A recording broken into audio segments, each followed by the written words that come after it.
Assalamualaikum warahmatullahi wabarakatuh.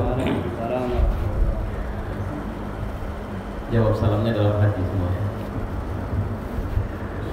Alhamdulillah wassalatu wassalamu ala asyrafil anbiya wal mursalin wa ala alihi wa sahbihi ajma'in. Ayyuhal asatizah, para ustaz, alhamdulillah pada kesempatan pada sore hari ini kita bertemu, dan ini kami belum istirahat ini dari Pekanbaru langsung nyampe ke masjid ini. Jadi situasinya juga kalau bajunya begini atau ada sesuatu yang berbeda rasanya, ya karena ini masih bau safar, ya, bau perjalanan. Perusahaan kita itu sudah menetapkan atau secara nasional ada tagline jujur, tulus, ikhlas.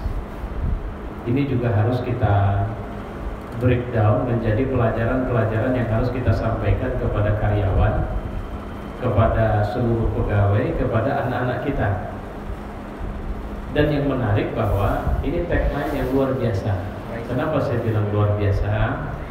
Karena ini perusahaan publik, perusahaan umum, di mana jujur, tulus, ikhlas ini konteksnya sangat agamais. Teksnya ini bahkan sangat terkait dengan nilai-nilai ajaran agama kita, Islam. Peran besar kita sangat dibutuhkan untuk menjadikan ini sebagai spirit dalam pembentukan karakter para karyawan atau pegawai di lingkungan perusahaan kita. Pertanyaannya adalah bagaimana kita, nah ini yang kemudian insya Allah ada bayang-bayang, mudah-mudahan Allah memberi berkah, kemudian bisa saya secara pribadi menyumbangkan ilmu yang saya punya untuk membuat tausiah-tausiah ringkas, tapi ini belum sempat saya diskusikan, walau sudah saya lisankan ke pihak MTC pusat, minimal mungkin 7 menit, 5 menit, materi-materi di seputar jujur, tulus, ikhlas ini. Nanti kalau sudah selesai diikat dalam satu keping CD dan dikasih ke bapak-bapak semua untuk disampaikan kepada masyarakat, ya, atau kalau kita wirid di masjid dan sebagainya. Kalau yang satu ini insya Allah saya janji. Nah, jadi saya janji ini artinya memang saya sudah punya tekad untuk membuat ini. Terlepas dari ini nantinya akan disebarluaskan atau tidak, tapi ini saya hadiahkan untuk para asatiz khususnya di lingkungan perusahaan PT PN 4. Nah, yang harus kita pahami bahwa kata jujur, tulus, ikhlas ini nggak bisa muncul ujuk-ujuk, nggak bisa itu. Ya, nanti ketika kita bicara jujur, jujur itu bukan kerjaan mulut, tulus juga bukan pekerjaan cakap-cakap, ikhlas juga bukan pekerjaan bibir. Orang yang menyatakan misalnya bahwa saya ikhlas, lantas kemudian benarkah dia ikhlas? Jawabannya belum tentu. Orang yang mengatakan jujur, saya jujur loh, itu belum tentu jujur. Karena jujur, tulus, ikhlas bukan pekerjaan mulut. Jujur, tulus, ikhlas itu lebih kepada kekuatan hati yang terimplementasikan kepada karakter atau budaya hidup, budaya kerja. Akan ketahuan dari situ.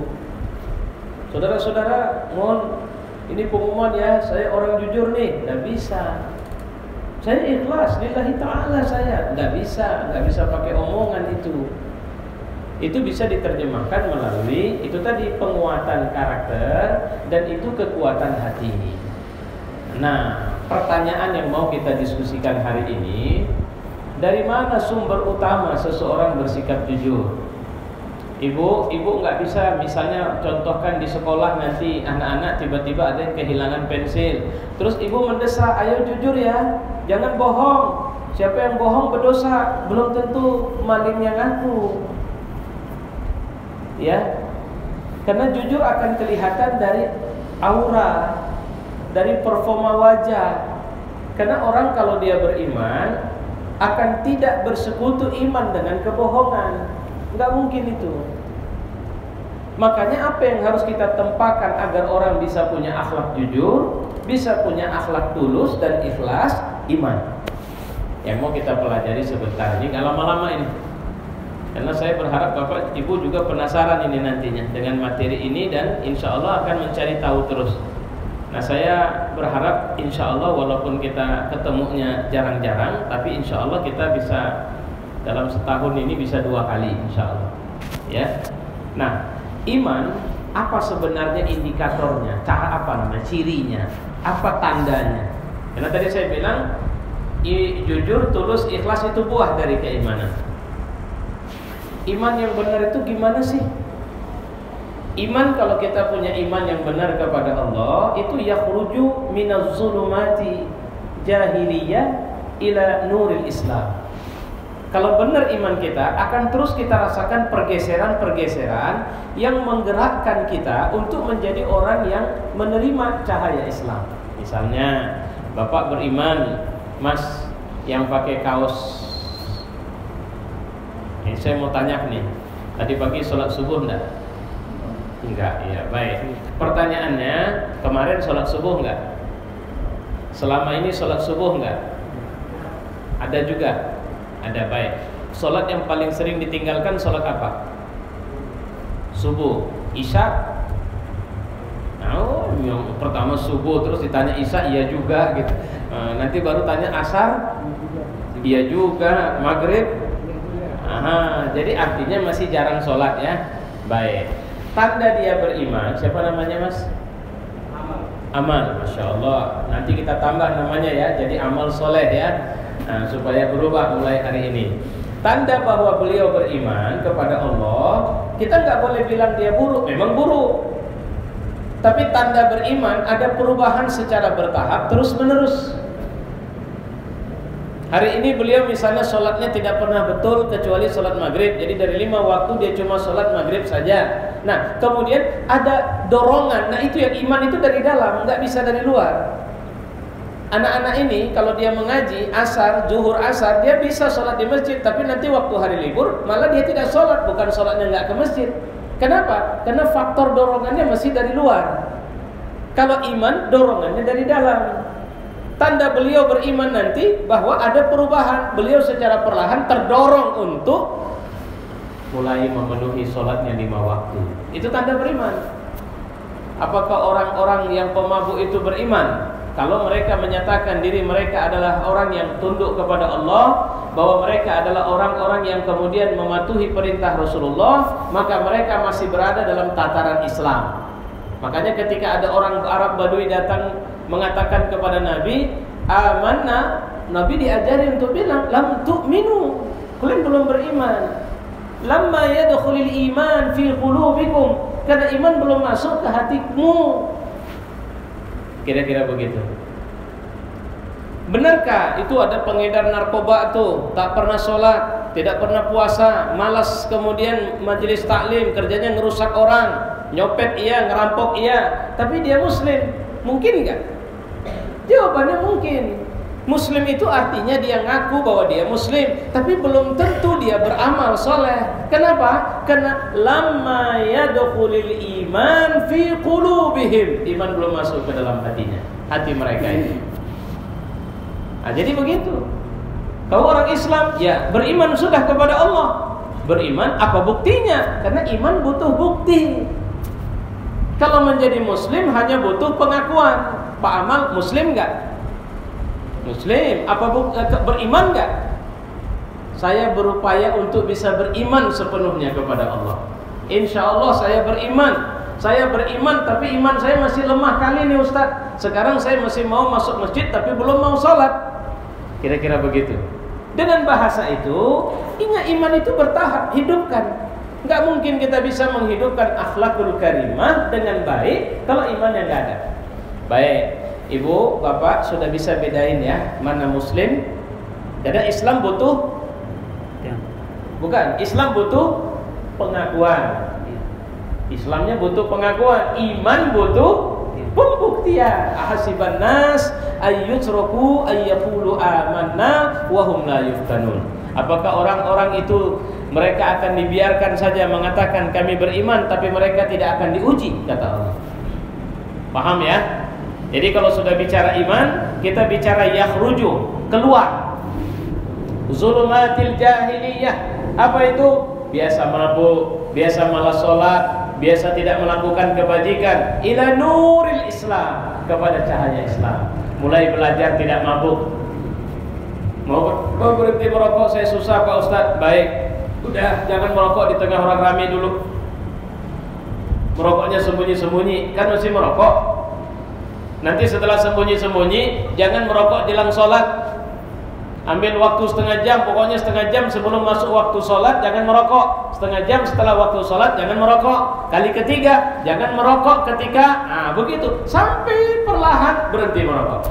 Itu proses orang beriman. Oke? Kita memahami itu. Nah sekarang apa yang harus dilakukan agar kita bisa disebut sebagai orang beriman?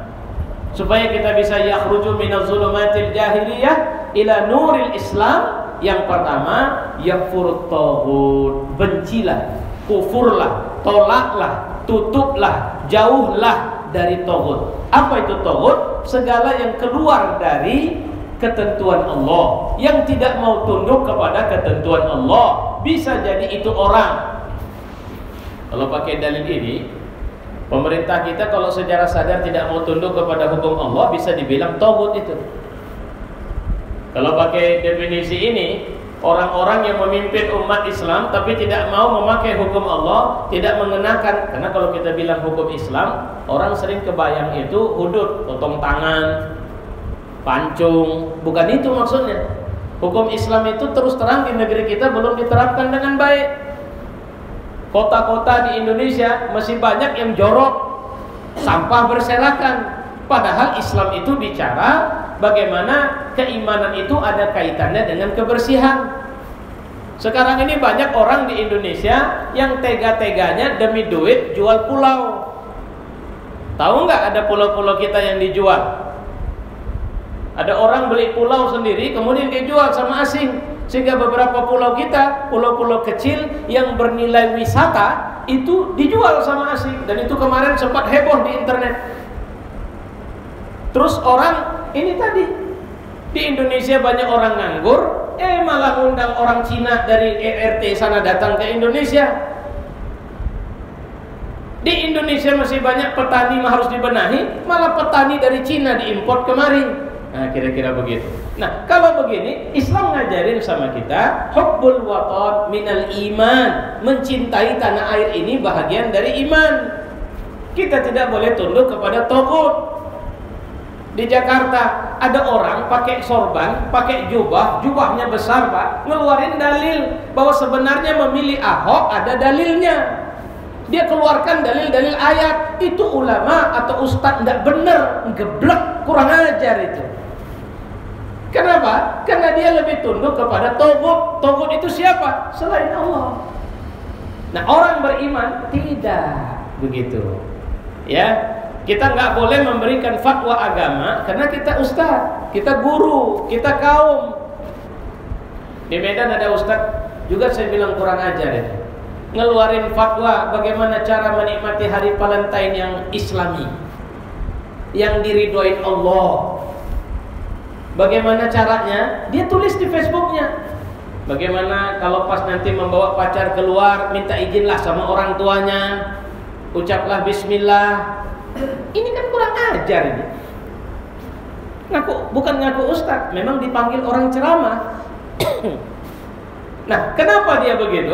Karena di hatinya bercampur antara keimanan yang penuh kepada Allah dengan yang lain. Saya terus terang, saya membacanya miris.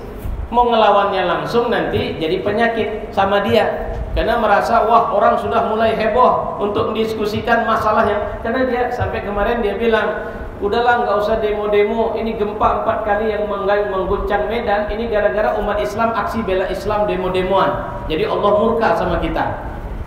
Itu kan kurang ajar ngomongnya sudah. Yang ngomong itu bukan preman, ustaz. Nulisnya di Facebook. Kenapa dia jadi begitu? Jawabannya hati-hati. Beriman itu bukan harus jadi ustaz dulu.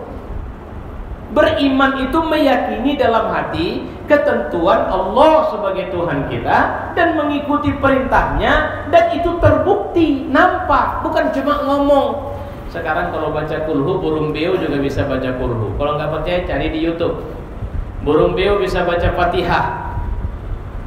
Tapi kalau untuk mengucapkan atau mengimani Allahus Samad, Allah tempat meminta.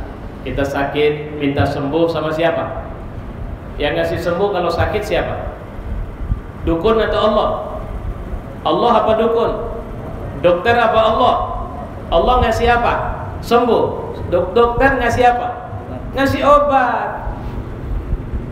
Allahus Samad, udah pergi ke dokter nggak sembuh juga. Allahus Samad, sudah pergi ke tabib nggak sembuh juga. Allahus Samad. Terus ada orang bilang ke sana aja, ada orang tua pintar, dia juga ustaz, cuma bawa ayam hitam yang harus dibawa oleh orang hitam, ditaruh di katlas plastik hitam dan kemudian dipotong di malam yang hitam gelap gulita. Mau nggak?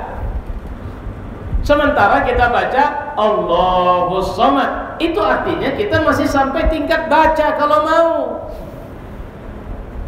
Kalau memang kita tidak mau, apapun resikonya, kematian sekalipun saya tidak akan syirik kepada Allah Subhanahu wa taala. Ya, yakfurut taghut wa yu'min billah, dan beriman kepada Allah. Pak, Bu, beriman kepada Allah ini sebenarnya saya sudah bilang berulang-ulang, ini nggak pakai ngomong.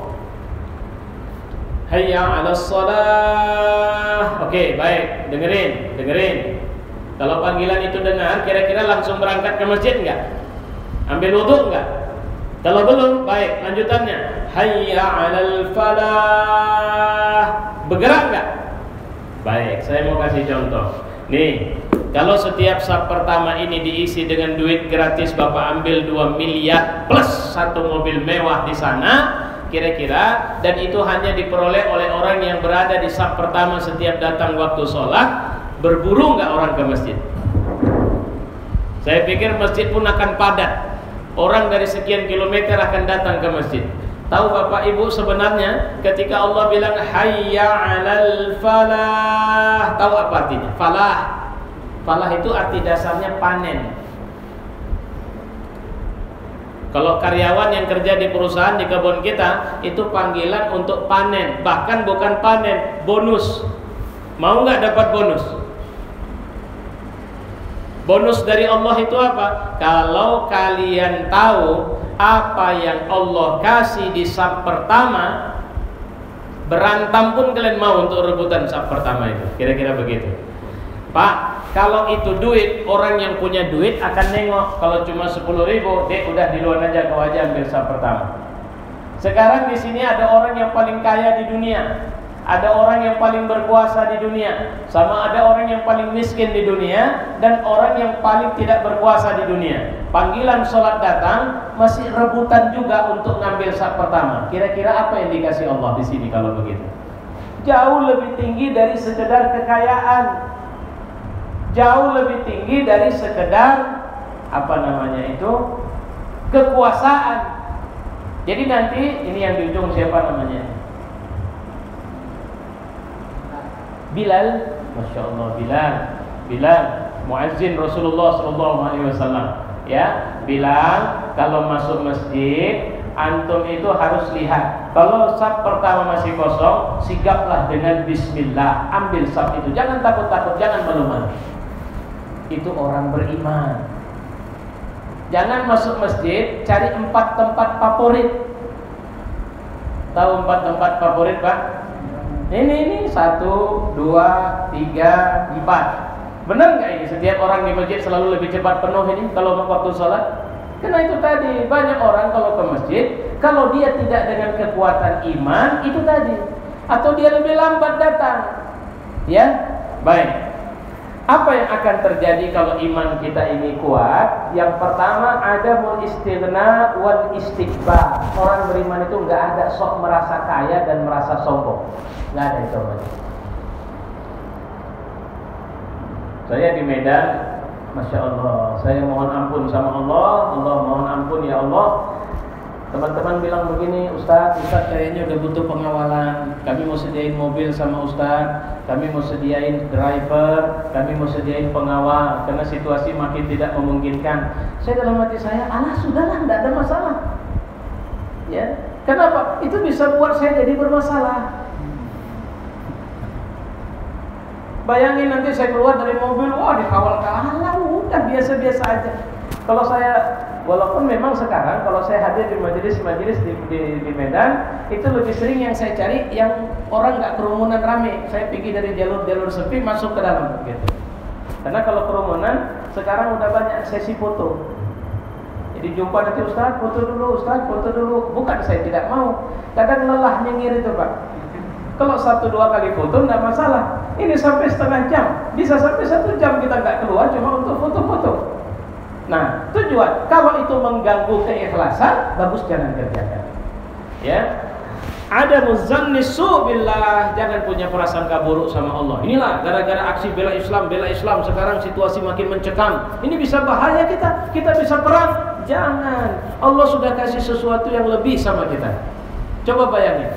Kemarin waktu pertama kali kita para direksi yang lalu tidak lagi berada dan bertugas di kita agak gamang nih. Ini gimana ini kondisinya? Bisa bahaya kita, kegiatan Islam bisa tidak jalan sampai safari ini Pak.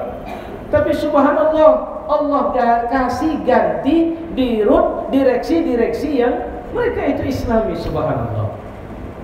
Malah sekarang nggak boleh kan? 17 Agustus ada baris, harus ada ustaz. Apalagi tidak boleh ada ketemu wirid, yang nggak boleh itu udah edarannya udah muncul. Terus baru terjadi di era ini edaran dibuat dari MTC pusat, jamaah ke masjid itu subuh. Tahu Bapak, kalau kita sudah rajin subuh ke masjid, rezeki akan lebih. Karena ternyata rezeki itu dibagi dari waktu fajar menuju waktu duha. Itu dikucurkan Allah itu. Ibarat kira-kira begini, sawit itu akan mengeluarkan putiknya atau apapun namanya, buahnya akan diisi dengan keberkahan itu dari waktu subuh. Jangan tidur, karena rezeki sedang dibagi-bagi. Gimana kita dapat antrian kalau lagi dibagi kita sedang tidur? Itulah kenapa umat Islam ini sebenarnya umat yang hebat, karena mereka sudah disuruh bangun sebelum subuh. Ya, kuehnya sudah datang, ceramahnya pun sudah selesai insyaallah. Nanti kita ada yang mau bertanya silahkan, karena hari ini sekedar memberikan penyegaran pengetahuan saja sama kita. Berimanlah kepada Allah ya, amal ya, tambah namanya ya amal soleh ya. Kalau memang belum apa, atau mau dijadi amal solehah saja namanya. Nah, ya, insya Allah mudah-mudahan jaga sholat ya, jangan keburu meninggal sebelum rajin sholat 5 waktu sehari semalam. Udah menikah? Nanti kalau cari istri jangan yang malas sholat, cari yang rajin sholat, biar cantik asal solehah. Ya, wassalamualaikum warahmatullahi wabarakatuh.